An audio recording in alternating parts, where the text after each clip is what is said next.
14-2 run to outlast and take a 2-1 lead over the Memphis Grizzlies as the Utah Jazz impressively close out in a very, very difficult ball game against the Grizzlies. We're talking about it coming up on Postcast. Postcast is brought to you by our friends at Biograss with Big Yellow Bag. The Big Yellow Bag, it makes your gardens beautiful. It does fabulous things for you. And with the promo code Locked On, you get $40 off. So go to bigyellowbag.com.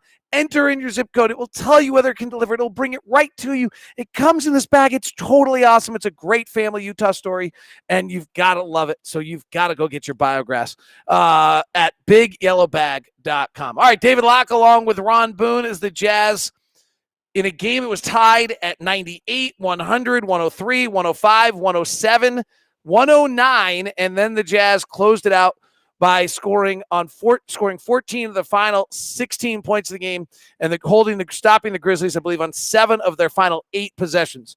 So there's a lot of other things to talk about in this ball game, but let's go with recency bias and let's talk about the final 5 minutes. This game was tied at 109. We go to the final 5 minutes. What did the Jazz show you in those 5 minutes? What they showed me, they have a star player in Mitchell, who was able to get some. What he got 6 straight points.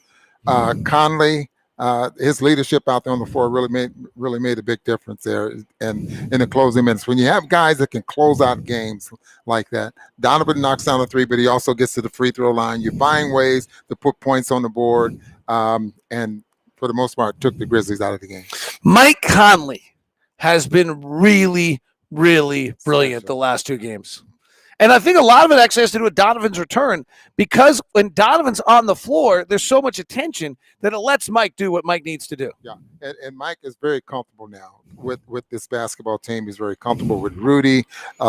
He's his presence out there on the floor is because he can shoot the 3. You got to pay attention to him, and it just makes it awfully difficult to defend the Jazz as far as what to take away from either one of those players. The Jazz made a significant defensive change, which I actually thought was not working.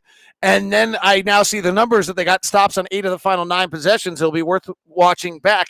But the Jazz, we had kind of said numerous times in this postcast and on our broadcast that the problem with Valanciunas is that you really can't disengage with him at all. You have to stay engaged with him. And so it forced Rudy to stay back, letting Morant play in that middle area. The Jazz brought Rudy up much higher. They hit 2 shots over him. Morant and Brooks both made shots over him early. But it'll be interesting to go back and watch those final 8 possessions where the Grizzlies only scored on 7 of them.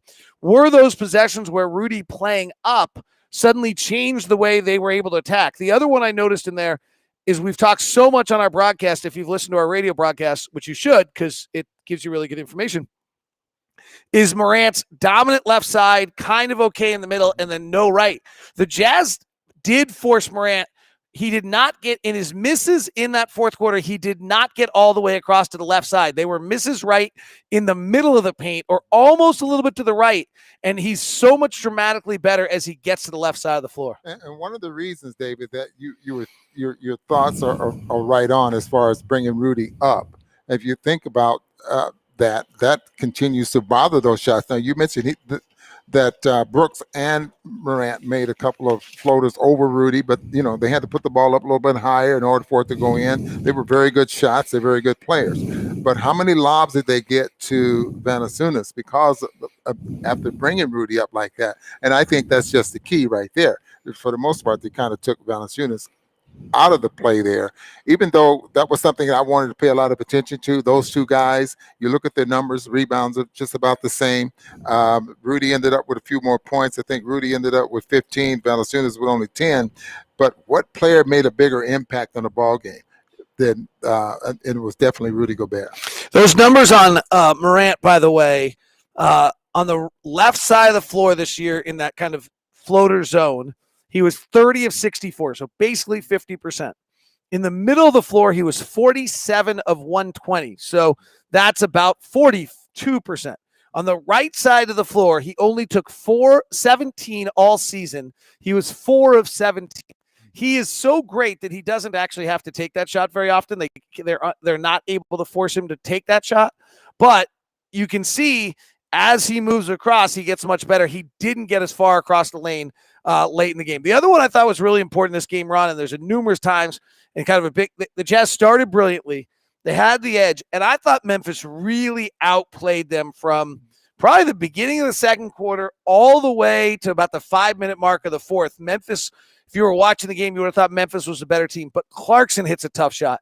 Donovan hits a tough – we just made – Bojan hits back-to-back baseline jumpers. We just made enough plays that every time they did this, we went back. And I almost wonder if Memphis just wore out at the end. Yeah, there were stretches in what you're talking about where it was either Conley that was doing the job or then it was Mitchell. Jordan Clarkson finally gets the stretch there. But Bojan's stretch here, I think there in the third quarter, was probably the biggest there for the Jazz because he kind of put the fire out there by the Memphis Grizzlies as they were coming. Then you get to the point where, as you mentioned earlier, about the number of ties that the Jazz that they had in the ball game. It was just who's going to hit the knockout blow and win the basketball game. The Jazz were able to do that. All right, let's go to questions. Why don't you do it in the arena? They had a watch party here tonight, and we, Ron and I are good, but we are not capable of calling the game with Bowler and Thurl coming at us and Tony Parks talking on the floor, doing a bunch of stuff. And Jeremy Potter set us up here in the studio. It was actually our best setup of the year we've had on a road game. So very appreciative. A little scary when the TV feed went dead with 2 minutes left.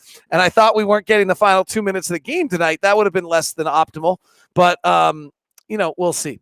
The Jazz, the game was close, and I'm glad the Jazz were able to answer that great run. Memphis, great to see us control the whole game, though. I didn't see that, Joseph. Craig Emmert says, fun to see Donovan in clutch situations. He's really special. That three he walked into, he lined that thing up the whole time, knew exactly what he was doing. Not only that, he drew the foul on Brooks by knocking down that three, as you just mentioned. Then the next time, Brooks is trying to make sure he was crowding him so he could challenge the shot and runs up the backside, and that's his sixth foul. Over on Facebook or on YouTube, Adam says, exciting game, nice response for our guys to keep ahead, and the Jazz lead the series now 2-1. How can they get Clarkson going? If he starts hitting, they'll actually run away in the next game, says Dustin on YouTube. Jordan actually came around. I think by the end of the night, his box score line's not terrible because Jordan never has one half that actually leads to the. There's no like linear line of Jordan Clarkson performance. Like if it's going this way, it's just as likely to go that way, and if it's going this way, it's actually just as likely to go that way. There's no like if he does this, you expect this. You just don't know on that ride. It is truly a Busch Gardens roller coaster. But the 22 minutes. Yeah. 5 for 11 from the field. He got 2 for 7 from the 3-point line, ended up with 15 points. That's typical. Right. His 3-point shooting is way off right now. His off the bounce 3-point shooting is way off, and Memphis is forcing him into that shot or allowing him to have that shot. And so I think it'll be interesting to see, if he can get that going, you're right, it would be great. I hope everyone who complained about Conley in the past now sees why the Jazz really wanted him. Yeah, he's been really, really terrific in showing who he is. When do you think Mitchell will start playing more than half the game? What did he play tonight, 28? He ended up with 30 minutes. We're getting there. We're getting there. He averaged 33 minutes during the course of the year, so he's definitely getting there. I would imagine that if the Jazz were in control of this ball game, they probably would have sitting a little bit longer. The one thing I would point out is we go to every other game from here out.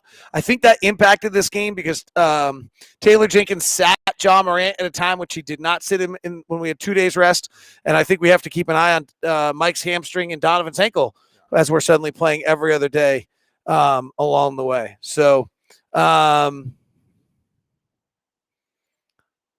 fourth gave me a heart attack. Donovan is such a great leader. Yeah, I was a little nervous. I thought if that would have slipped away, it would have been really bad. There's no question on that. That would have been. If the Jazz win Game 4, the series is over, or is that me being overly excited? Series is over. No, series is over if we win Game 4. I'm always a little optimistic but not now. I mean, you got to. Memphis is a very good basketball team, and you mentioned earlier that they're going to continue to fight. I don't think they will just give up, but I'll take our chances in 5. Amber says, I was at the game on Wednesday. I think the watch party crowd was twice as fun tonight. I was crazy impressed by how many people were here tonight. Sounded like everyone was having a blast. We were in the studio, so we couldn't be a part of it, but it did seem like it was a really fun night out there. Tony Parks and the crew did. The Jazz game operations and marketing staff did a wonderful job with that event. Jazz defense on Ja was so much better. Hedge screen sometimes, went under sometimes. Says, how about them Jazz on Twitter? I like the fact he didn't get 20 free throws, Ron. The floater he is making at an alarming rate, and I don't know what it'll come out to be tonight. By the end of the night, you kind of only remember the makes. He was 10 of 23, so I have a sneaking suspicion it will come back to being, on 2-point shots, he was 8 of 16. That's higher than he is usually. So give him credit for being great, but if we just don't put him on the free throw line 20 times, I think you're going to be all right. He just continues to challenge Rudy. He wants to dunk on Rudy, doesn't he? He's going to finish this series with a dunk on Rudy if it's the last thing he does. Is something wrong with Ingles? He seems invisible out there. I think, Todd, that's a fair comment in the sense that he really has been absent from 2 of the 3 games in key moments. And I don't know if there's something physically wrong with him. He walked off. We saw he could we had an extra screen tonight. We could see a little bit more. When he walked off very slowly, head drop, kind of sulking's the wrong word for it because I don't think that has a negative connotation. I don't mean that. I'm trying to think of what the other what am I looking for? His body was just kind of, droopy. And I don't know if that's because it was hurt or if he was just frustrated how he played or if he was mad that he wasn't going to be closing that night.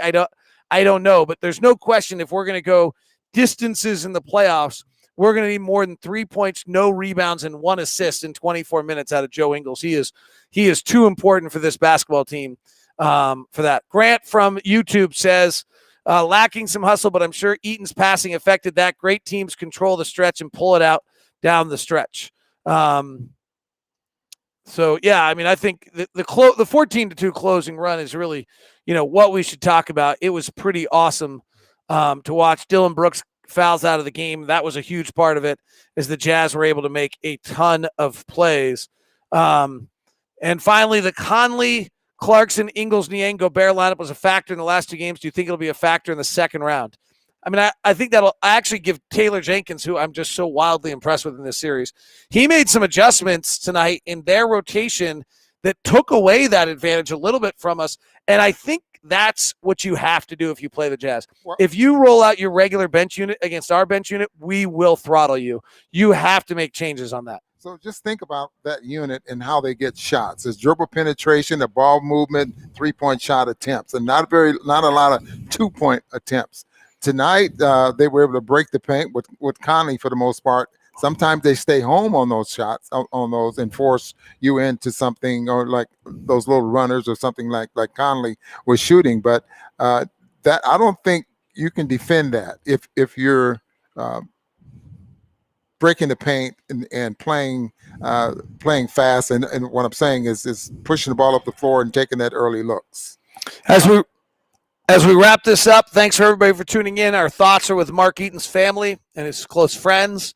Tragic loss in the Jazz family today. For those of you who are interested in Locked on Jazz, I put out an interview I did with Thurl and Phil today. We're going to just use them on the broadcast. They were so good, I put them out as a podcast just so you could hear their thoughts. So our thoughts are with all the people affected. Our close friend Thurl Bailey, deeply brokenhearted. All of us very sad as well. Fortunate to have had our lives touched by Mark, and sad that it will not happen again. Our thoughts are with the Eaton family. Jazz take a 2-1 series lead. We'll be back with you Monday, Memorial Day evening game. Look forward to having it with you, and thanks for joining us on Postcast.